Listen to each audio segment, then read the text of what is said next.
आपकी life perfect हो या ना हो, लेकिन आपकी फोटोज परफेक्ट होनी चाहिए।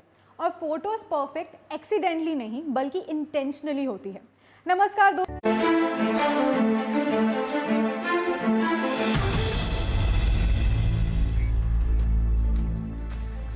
कमोडिटी राउंडअप में आपका स्वागत है। मैं हूं मनीषा गुप्ता। बात आज यहां पर करेंगे कच्चे तेल की, जहां पर हमने बढ़त के साथ फ्राइडे को कारोबार होता हुआ देखा था। आज अंतर्राष्ट्रीय बाजारों में यूएस का में कारोबार नहीं है और वॉल्यूम्स बाकी कंट्रीज में भी काफी कम होने की वजह से बहुत ज्यादा मूव्स फिलहाल बाजार में नहीं है।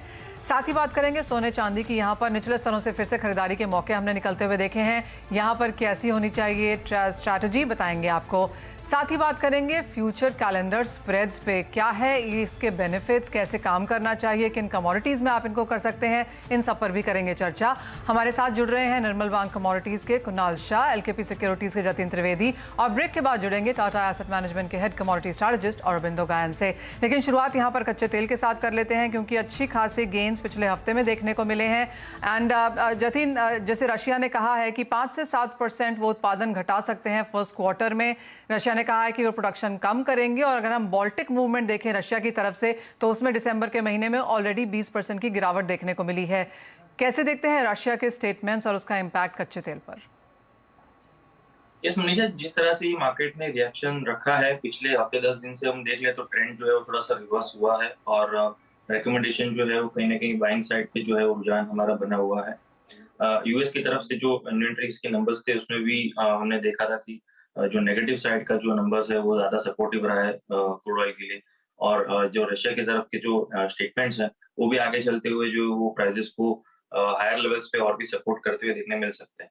और जिस तरह से WTI और ब्रेंट जो है वो लेवल्स होल्ड कर रहे हैं $75 और $77 के रिस्पेक्टिवली, सो मुझे लग रहा है ये आगे चल के और जो है वो स्ट्रेंथन जो मार्केट है वो और पकड़ते हुए देखने मिल सकता है।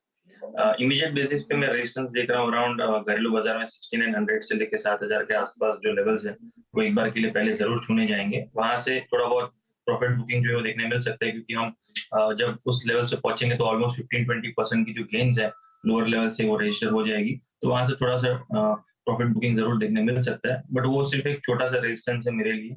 आगे चलते हुए जो डेवलपमेंट्स अगर शायद देखने मिलते हैं जिस तरह से अभी चल रहे हैं तो ये लेवल्स जो इजीली ब्रेक होंगे और हायर साइड पे जिस तरह से मैंने बताया कि 7000 इमीडिएट बेसिस पर एक रेजिस्टेंस है और उसके बाद जो एक next level of important resistance आता है वो 7400 के पास आता है और सेम WTI का रिफ्लेक्शन जो है वो कहीं ना कहीं 85 से 87 के बीच में पड़ता है। जी मनीषा जी। कुणाल, आपको क्या लगता है 2023 में क्या व्यू, क्या नंबर्स यहाँ पर वॉच करने चाहिए? क्योंकि अगर हम सिटी देखें, EIA देखें और फिच देखें तो इनको लगता है कि 65 के 95 के बीच में कारोबार रह सकता है। एक्चुअली जो मोस्ट बेरिश कॉल है अगले साल का वो $65 है सिटी का।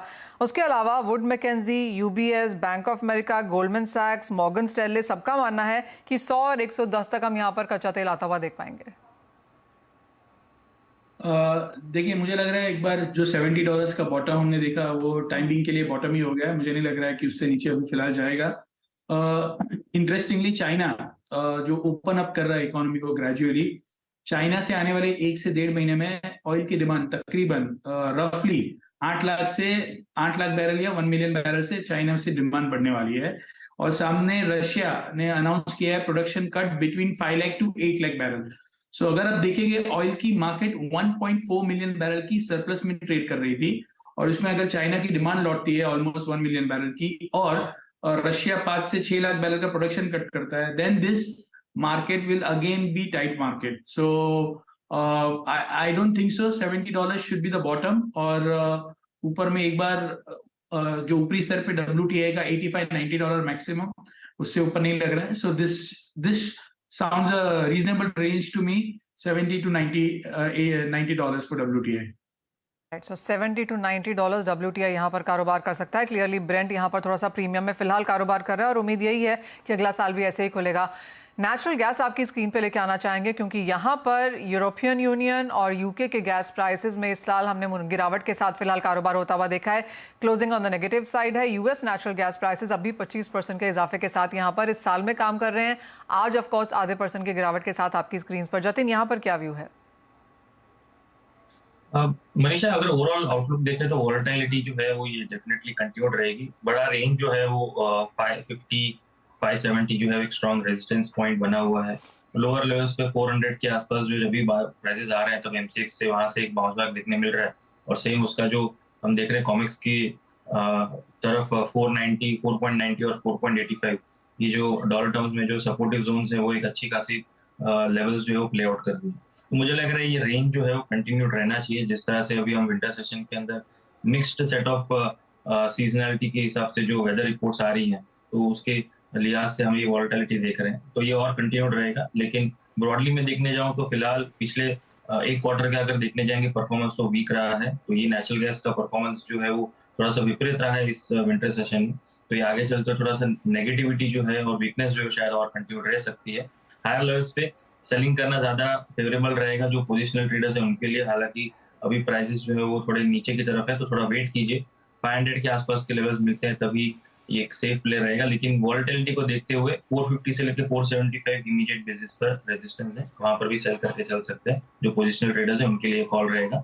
लोअर लेवल्स पर 375 के टारगेट्स के लिए, हायर लेवल्स पर सेल ऑन राइज की स्ट्रैटेजी बनाकर रखे। पोजिशनल ट्रेडर्स के लिए मेरी एडवाइस है।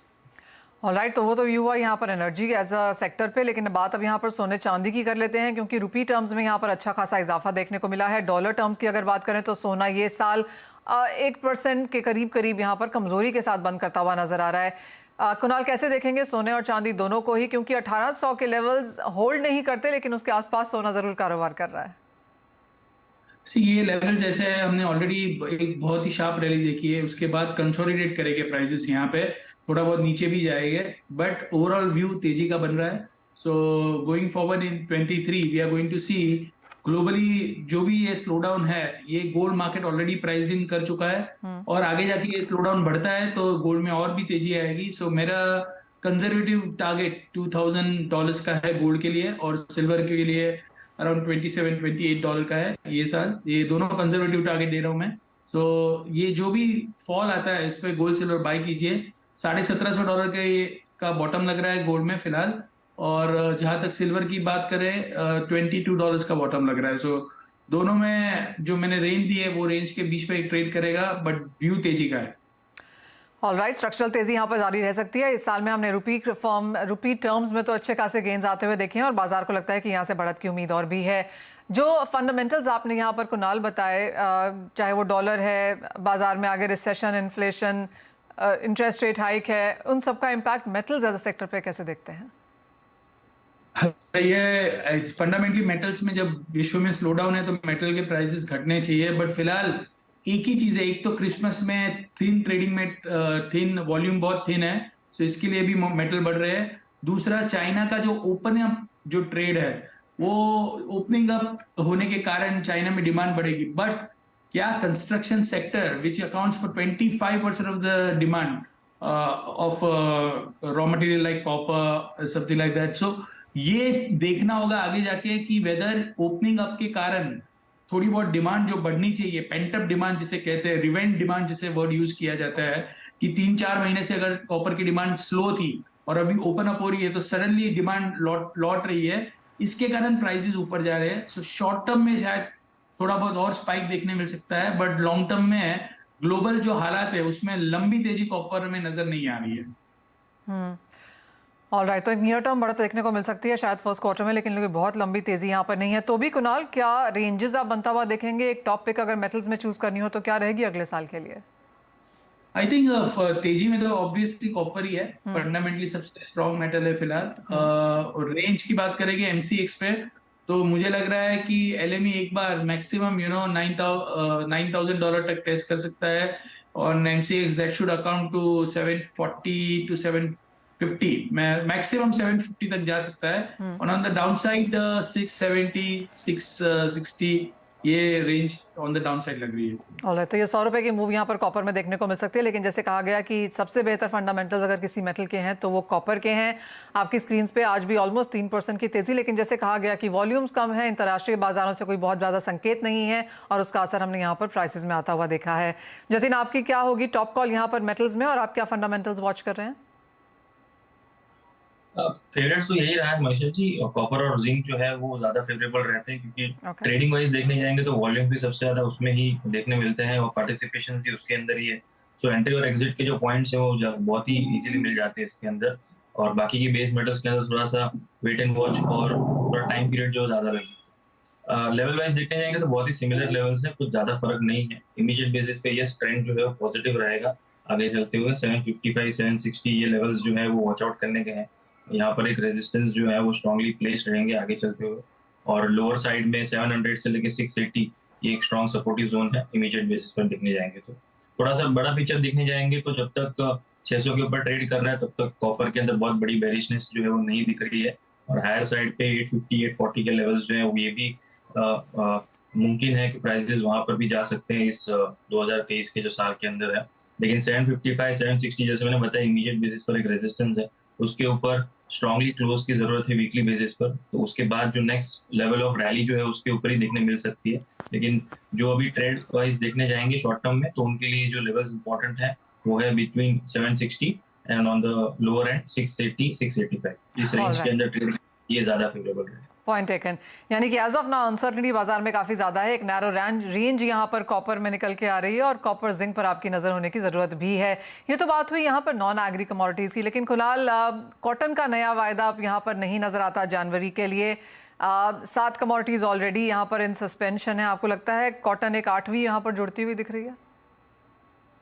I keep my fingers cross. अभी फिलहाल तो ऐसा ही लग रहा है, but it's not a good thing for the Indian commodity market. India की इकोनॉमी जो तरह से बढ़ रही है, future contract is very important in developing the commodity market and supporting the overall economy. जो आज इतने सारे इको सिस्टम में जो भी पार्टिसिपेंट है, सबके लिए ये contract is a good way of hedging there price risk on the buyer side, on the seller side, on the end consumer side.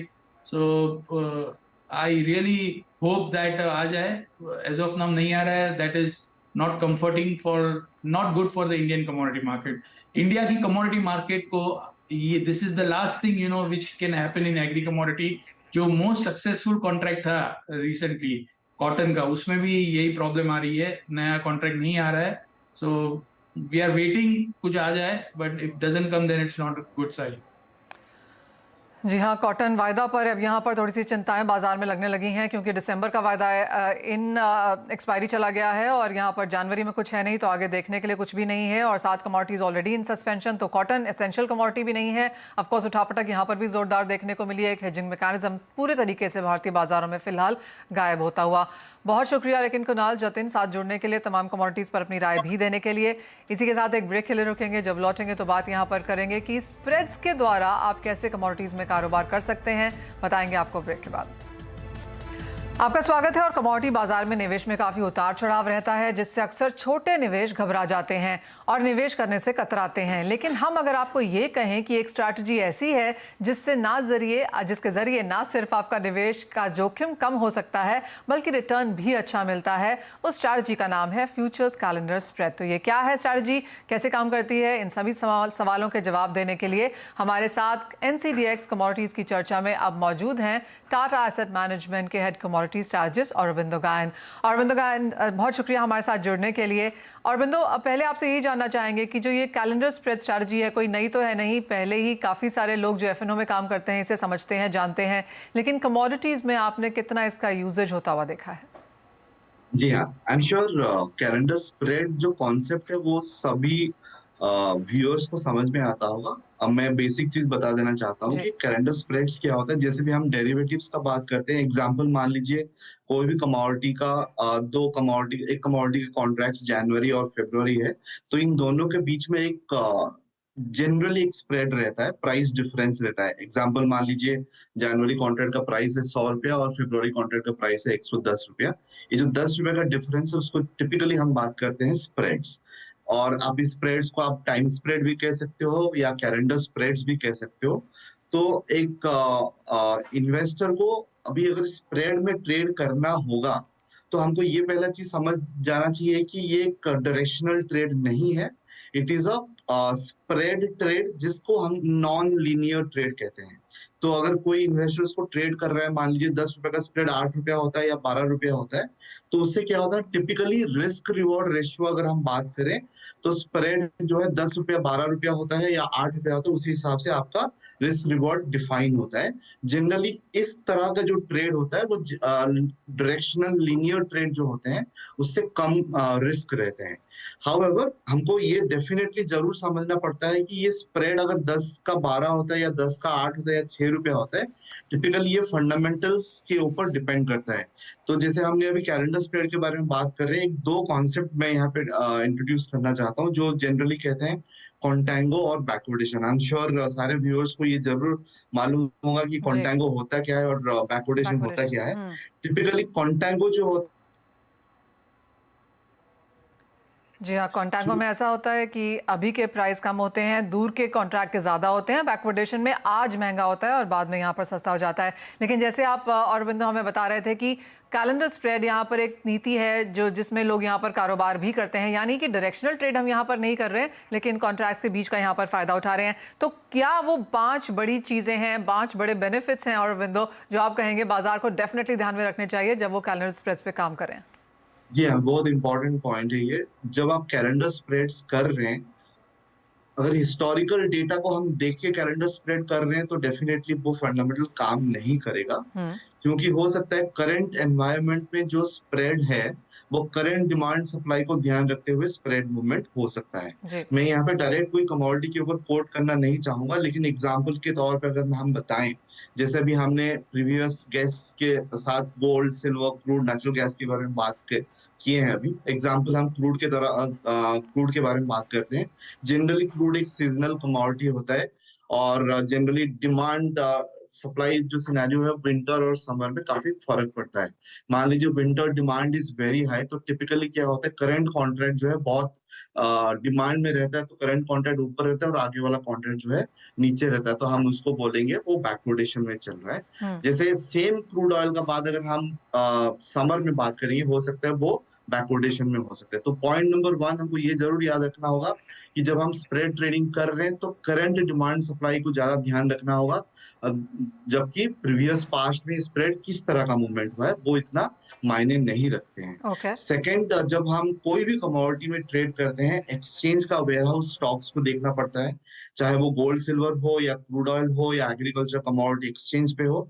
कोई भी कमोडिटी का हमको स्टॉक का नंबर्स देखना बहुत जरूरी होता है। थर्ड, हमको इस कमोडिटी में ओपन इंटरेस्ट किस हिसाब से ट्रेड हो रहे हैं वो देखना जरूरी है। क्योंकि हम सबको पता है कि जो एग्रीकल्चर कमोडिटी हो या नॉन एग्रीकल्चर कमोडिटी, जो डिलीवर बेस्ड कमोडिटी है, आखिरी 5 दिन में उसका डिलीवरी इंटेंशन पीरियड होता है। उन 5 दिनों में ओपन इंटरेस्ट और स्टॉक का रिलेशन देखना बहुत इंपॉर्टेंट होता है, क्योंकि उसी हिसाब से आपका स्प्रेड मूवमेंट होता है। एब्सोल्युटली। जी। और एक सबसे इंपॉर्टेंट चीज जो यहाँ पर सब लोग जानना चाहेंगे वो ये कि इसमें कॉस्टिंग का बेनिफिट कैसे मिलता है? देखिए, हाँ, कॉस्टिंग का अगर बात करेंगे, डेफिनेटली जब आप स्प्रेड ट्रेडिंग कर रहे हो तो एक पेयर ट्रेडिंग कहा जाता है उसको। एक कॉन्ट्रैक्ट बाय कर रहे हो या दूसरा कॉन्ट्रैक्ट सेल कर रहे हो। पहला कॉस्टिंग आपका जो ट्रांजैक्शन कॉस्ट है, डेफिनेटली दोनों के ऊपर लागू रहता है। लेकिन एक बेनिफिट में डेफिनेटली बता सकता हूँ कि जो एक्सचेंज आपको स्प्रेड बेनिफिट मार्जिन देता है, वो एक इन्वेस्टर को बेनिफिट मिल सकता है। एग्जांपल मान लीजिए कोई गोल्ड या क्रूड ऑयल में स्प्रेड करता है, कॉन्ट्रैक्ट बाई किया और दूसरा सेल किया, तो सिंस हम फ्यूचर कॉन्ट्रैक्ट में ट्रेड कर रहे हैं तो बाइंग साइड पे आपका मार्जिन लग रहा है और सेल साइड पे भी मार्जिन लग रहा है। लेकिन स्प्रेड बेनिफिट मार्जिन जो जनरली एक्सचेंजेस देते हैं, उसमें आपका टोटल मार्जिन का रिक्वायरमेंट काफी हद तक परसेंटेज कम हो जाता है, क्योंकि ये नॉन लीनियर ट्रेड है। एक कॉन्ट्रैक्ट आप बाय कर रहे हो, दूसरा कॉन्ट्रैक्ट आप सेल कर रहे हो, तो आपका प्राइस वोलेटिलिटी जो है काफी हद तक कम हो जाता है। उसके चलते हुए एक्सचेंज जो है एक फैसिलिटी देता है, that is called spread benefit margin. Otherwise जो आपका ट्रांजैक्शन चार्जेस रहते हैं वो दोनों कॉन्ट्रैक्ट के ऊपर लागू रहते हैं। ऑलराइट, तो काफ़ी डिटेल में समझाया गया कि किस तरह से आपको यहाँ पर कैलेंडर स्प्रेड से वायदे में फ़ायदा हो सकता है, और काफ़ी डिटेल में यहाँ पर अरविंदो ने बताने की कोशिश भी करी है कि निटिग्रिटीज़ क्या है, कॉस्टिंग क्या है और आपके यहाँ पर बेनिफिट्स क्या हैं। तो होपिंग हमारे दर्शक इसका फ़ायदा ज़रूर उठाएंगे। अरविंदो, बहुत शुक्रिया साथ जुड़ने के लिए और उन तमाम डिटेल्स पर हमारे दर्शकों से बात करने के लिए। लेकिन इसी के साथ हमें दीजिए इजाज़त। जब हम ब्रेक के बाद लौटेंगे तो फुल फोकस फिर से डालेंगे इक्विटी मार्केट्स की ओर।